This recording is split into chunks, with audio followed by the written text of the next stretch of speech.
La révolution islamique a donné naissance à une nouvelle logique politique dans le domaine des relations internationales. C'est ce qu'a affirmé le guide suprême de la révolution islamique dimanche 28 février lors de l'audience accordée aux ministres et aux responsables du ministère des Affaires étrangères ainsi qu'aux ambassadeurs et chefs des représentations de la République islamique d'Iran à l'étranger.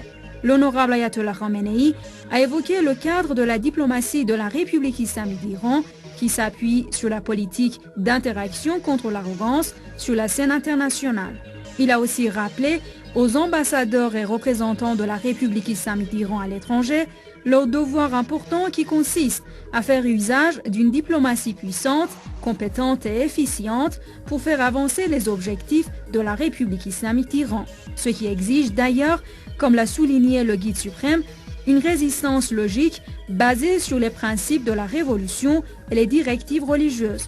L'honorable Ayatollah Khamenei a ensuite décrit le système régissant l'ordre international qui consiste à établir le rapport dominant-dominé pour préciser que la République islamique d'Iran a annoncé clairement dès sa formation qu'elle n'est pas dominante, de même qu'elle n'accepte d'être dominée par aucun pays.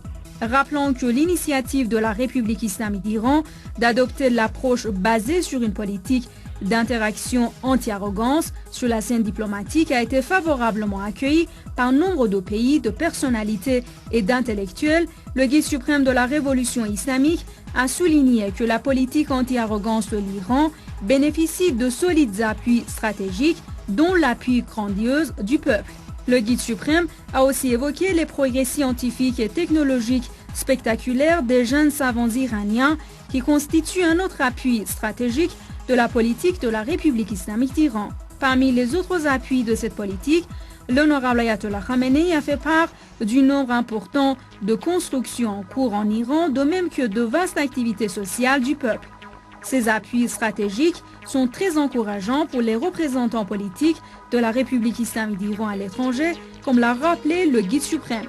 L'honorable Ayatollah Khamenei s'est par ailleurs exprimé sur certaines visions et conceptions erronées de ces quelques dernières années qui qualifiaient de nécessaire l'utilisation des méthodes et des idées occidentales pour se rapprocher de l'Occident. Ces personnes croyaient qu'une telle approche contribuerait au rehaussement du statut de la République islamique d'Iran, a déploré le guide suprême. Il a indiqué que les visions des Occidentaux dans le domaine de la diplomatie étaient obsolètes et qu'elles dataient d'il y a 200 ans, mais que la politique de la République islamique d'Iran était à la fois innovatrice et influente. Le guide suprême de la révolution islamique s'est donc déclaré satisfait du bilan du ministère iranien des Affaires étrangères. Le succès de l'Iran dans le domaine nucléaire, malgré d'intenses tapages et pressions contre l'ordre islamique, met clairement en évidence la victoire de la diplomatie puissante et solide de la République islamique d'Iran. Plus loin dans ses propos, l'honorable Ayatollah Khamenei a appelé les responsables de la diplomatie à connaître les points délicats et complexes de la diplomatie et des négociations. La diplomatie publique est l'une des initiatives de la République islamique d'Iran qu'il faut prendre davantage en considération, a conclu le guide suprême de la révolution islamique.